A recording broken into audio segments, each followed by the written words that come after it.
오늘은 황당한 이유로 첼시에게 거절당한 5명의 선수들을 소개해드리도록 하겠습니다. 자, 첫 번째로 만나볼 선수는 음바페 선수인데요. 현재 월클 음바페가 사실 2012년 13살의 나이에 구단 입단 테스트를 보며 첼시 소속이 될 수도 있었다는 사실 알고 계셨나요? 충격적인 사실은 음바페가 여러가지 재능을 보여줬음에도 불구하고 결국 첼시가 거절했다는 사실입니다. 와, 음바페를 거절했다고? 라고 생각했는데 여기서 더 황당한 거는 바로 첼시가 거절한 이유인데요. 그 이유는 바로 수비를 잘 못해서. 에?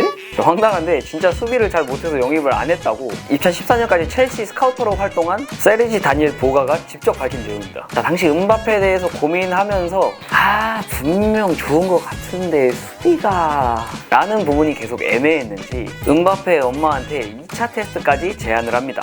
근데 엄마가 우리 아들이 음바페인데 2차 테스트? 라는 느낌인지는 정확히는 모르겠지만 자존심이 상했는지 아니면 자신감이 있었는지 우리 아들내미 2차 테스트 같은 거 보러 안 갑니다. 지금 당장 계약하든지 아니면 당신들이 5년 뒤에 영입하고 싶을 때 500억 내고 영입해야 될 겁니다. 라고 얘기하며 첼시 입단이 결국 무산됐습니다. 자, 시간은 조금 지났지만 지금 엄마가 예상한 500억은 훌쩍 넘고도 나왔네요. 자, 다음은 맨시티 레전드로 활약했던 스트라이커 아구에로가 사실 맨시티 레전드가 아닌 첼시 레전드가 될 수도 있었다는 사실입니다. 자, 아구에로가 AT에서 활약할 당시 챔스에서 첼시 상대로 2골을 넣으며 여러 EPL 구단들의 눈길을 사로잡았는데요. 어린 나이에 재능 있는 유망주로 평가받고 있었기에 첼시 역시나 관심 있게 지켜본과 동시에 그해 여름 이적 시장에서 영입을 하려는 듯 했으나 갑자기 돌아서 버립니다. 썰 중에 하나는 예전 첼시의 윙어로 활약했던 조콜이 인터뷰에서 아구에로 영입을 철회한 이유는 아구에로 몸 쉐입 때문이다 라고 밝혔다는 내용이 있는데 자, 이건 진짜 말 그대로 썰이고 실제로 첼시도 진지하게 영입을 하려고 오퍼도 넣고 아구에로 본인도 이적 생각이 있다는 느낌으로 인터뷰에서 첼시는 좋은 클럽이다, 유럽에서 강팀이고 드록신이나 램파타 형님처럼 최고의 선수들이 있는 구단이다 라는 내용도 얘기를 했는데 AT에서 첼시가 생각한 것보다 금액을 너무 높게 부르고 또 당시에는 라커룸에서 선수들이 얘기하는 게 구단에도 어느 정도 파워가 좀 셌다고 해요. 근데 당시 존 테리가 구단에게 아구에로 챔스에서 상대해보니까 그 정도인지 잘 모르겠던데, 그러니까 그 돈이면 차라리 다비드 비아 데려오는 게 낫지 않아? 라고 했다고 합니다. 자, 이런 부분이 종합적으로 이루어져서 첼시는 결국 아구에로 영입을 포기하고 이후 우리 모두가 알고 있듯이 맨시티로 이적하게 되며 축구계의 또 하나의 역사를 써내립니다. 참고로 한 가지 재미있는 사실은 아구에로가 10년 동안 맨시티에서 활약하며 첼시 상대 단일 선수 최다 득점이라는 기록을 세웠습니다. 참 아이러니하네요. 자, 앞서 소개드린 2명의 선수가 이적 과정에서 생긴 일이라면 지금부터는 첼시가 이미 소유했다가 내보낸 선수들인데요. 먼저 소개해드릴 선수는 데클런 라이스입니다. 이전 웨스트햄과 현재 아스날에서 미드필더로서 좋은 활약을 펼치고 있는 라이스는 당시 14세의 첼시 아카데미 소속으로 활약하고 있었습니다.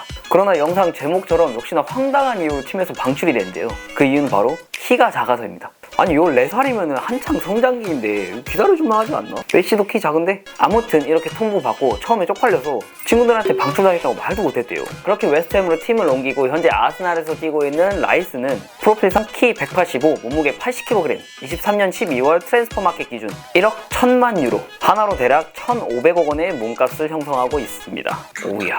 자, 다음은 EPL은 물론 축구계에 있어 현역 최고의 미드필더 중 평가받고 있는 KDB 김덕배입니다. 자, 덕배가 첼시에 있던 기간은 총 2년인데요. 벨기에 구단 행크에서 첼시가 그를 처음 영입했고 바로 경험을 쌓으러 행크에서 다시 6개월, 그리고 독일 브레멘에서 1년 임대 생활을 마무리하며 다시 첼시로 복귀했습니다. 총 1년 6개월이라는 시간 동안 경험을 쌓아온 덕배는 이제 본인이 출전 시간이 많아질 것으로 예상했는데요. 당시 첼시 감독이었던 무리뉴의 생각은 조금 달랐던 것 같습니다. 첼시에서 총 6개월이라는 시간 동안 단 몇 경기밖에 출전하지 못했고 많은 출전 시간을 원했던 덕배는 무리뉴에게 어필을 해봤지만 아직 때가 아니다, 더 기다려야 된다 라는 의견 차이를 좁히지 못하며 결국 볼프스부르크로 이적. 이후 덕배의 진가를 알아본 맨시티가 발빠르게 움직이며 2015년에 다시 프리미어리그로 복귀하게 됩니다.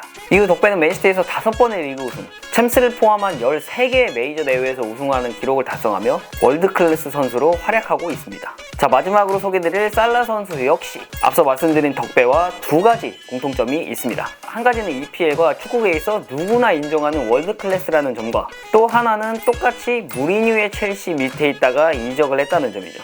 자, 이유도 덕배와 거의 비슷합니다. 살라가 2014년에 첼시에 입단했을 때 선발 명단에 자신이 있을 거라고 희망했으나 1년이라는 시간이 지나도 본인이 기대했던 위치와는 점점 멀어지면서 동시에 무리뉴와의 관계도 하락세를 이어나갔습니다. 결국 2016년 AS 로마로 완전 이적하기 전까지 2번의 임대 생활을 하며 첼시와의 인연은 끝이 났습니다. 그리고 역시나 덕배와 비슷한 케이스로 로마에서 1년 동안 커리어를 이어나가던 도중 리버풀이 살라를 영입하면서 프리미어리그로 다시 복귀하게 됐고, 이제는 역시 축구계를 대표하는 월클 윙어 중 한 명이죠. 자, 결과론적인 망상이지만 오늘 소개해드린 5명의 선수가 지금 첼시 라인업에 추가가 된다면 진짜 상상만 해도 대박인데요. 자, 또 다른 재미있는 축구 스토리가 궁금하시다면 경기 중 실제로 지려버린 선수나 선수 세레모니에 숨겨진 의미에 대한 내용도 살펴보시는 걸 적극 추천드립니다. 자, 지금까지 축구의 모든 것 충무였습니다. 감사합니다.